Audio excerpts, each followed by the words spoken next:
ఆంధ్రప్రదేశ్ రాష్ట్ర వైఎస్ఆర్సీపీ అధినేత వైఎస్ జగన్మోహన్ రెడ్డి పిలుపు మేరకు రైతు పోరుబాట కార్యక్రమాన్ని చేపట్టారు.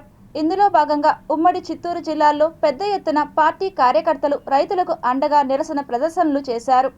దానికి అండగా మా పార్టీ అధినేత జగన్మోహన్ రెడ్డి గారు రైతుల కోసం మిర్చి కోసం గుంటూరుకి వెళ్ళడం యార్డుకి చూసాం. అలాగే బంగారుపాలెంలో మామిడి రైతులకు కూడా అండగా నిలవడం చూసాం.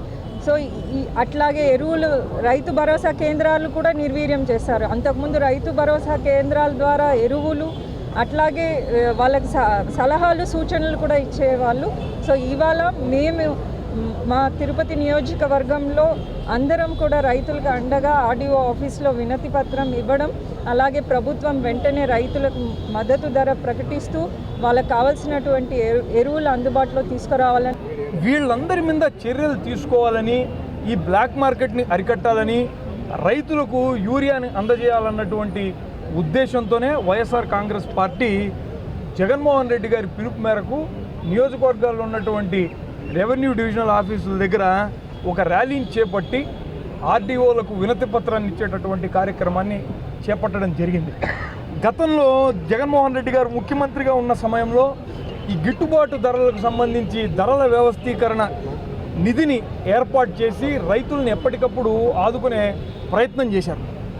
కోవిడ్ లాంటి మహమ్మారి మొత్తం ప్రపంచాన్ని కుదిపేసినప్పుడు కూడా చీనీ రైతులకు చాలా ఇబ్బందులు ఎదురవుతే మొత్తం ఆ పంటనంతా కూడా ప్రత్యేక రైళ్ల ద్వారా బయటికి పంపించి రైతులను ఆదుకునేటటువంటి ప్రక్రియకి జగన్మోహన్ రెడ్డి గారు పూనుకున్నారు. ఇప్పుడు ఈ ధరల వ్యవస్థీకరణ నిధిని పూర్తిగా నీరుగార్చేశారు.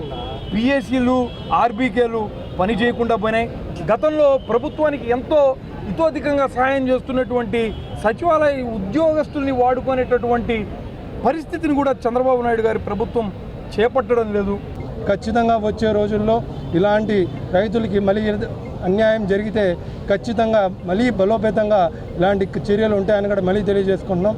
మేము రైతుల తరపున, ప్రజల తరపున, అన్ని రకాల తరపున ఎప్పుడు కూడా అండగా ఉంటాం. ఖచ్చితంగా రైతుల్ని మీరు ఆదుకోవాలి. యూరియాని ఎక్కడ ఇబ్బంది లేకుండా రైతులు చేర్చే విధంగా చేయాలి. ఖచ్చితంగా ఇవన్నీ కూడా డిమాండ్ చేస్తున్నాం. మన జిల్లాలో తీసుకుంటే, ఈ చిత్తూరు జిల్లాలో తీసుకుంటే మామిడి రైతులు కనీసం మందులు కొట్టిన డబ్బులు కూడా రాకుండా చాలా నష్టపోయారు.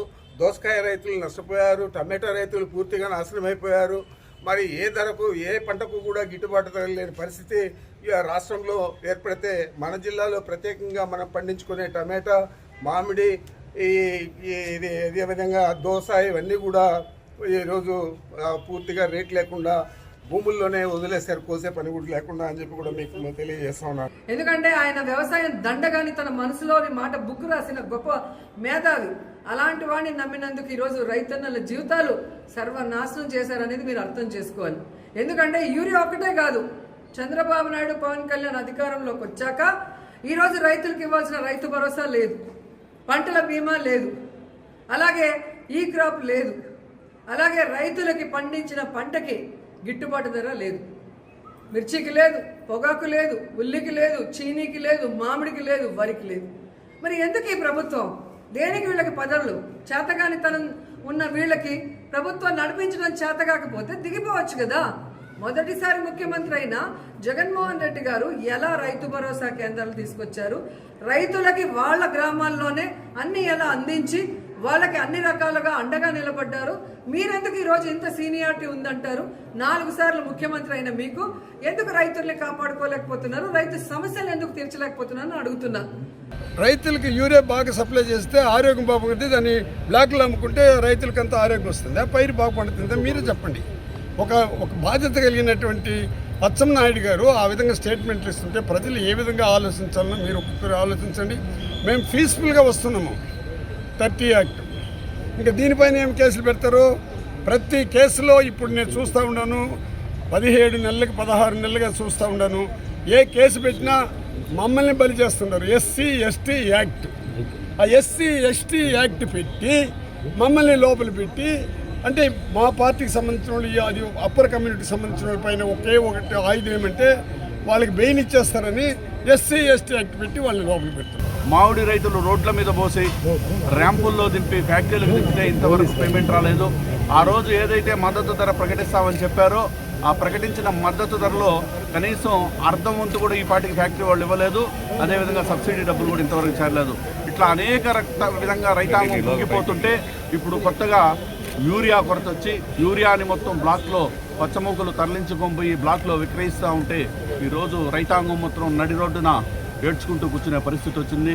మరి గతంలో జగన్మోహన్ రెడ్డి గారి పరిపాలన మనం చూస్తే ఆర్బీకే సెంటర్ల ద్వారా సకాలంలో విత్తనాలు ఇచ్చి ఎరువులు ఇచ్చి వారికి మద్దతు ధర ఇచ్చి అన్ని రకాలుగా ఆదుకున్న పరిస్థితి మనం చూసాం. అటువంటి ప్రభుత్వాన్ని ఎవరైనా సరే కోరుకుంటారు. కానీ ఈ విధంగా అన్ని రకాలుగా నష్టపోయే విధంగా ఈరోజు మనం జిల్లాలో చూస్తే మామిడి రైతులకి ఇంతవరకు 4 రూపాయలు సబ్సిడీ అన్నారు. ఇంతవరకు ఒక్కరికి కూడా ₹1 సబ్సిడీ వేల. మద్దతు ధర చెప్పినటువంటి 8 రూపాయలు చూస్తే ఎక్కడ కూడా ఏ ఫ్యాక్టరీ కూడా ఇచ్చిన పరిస్థితి లేదు.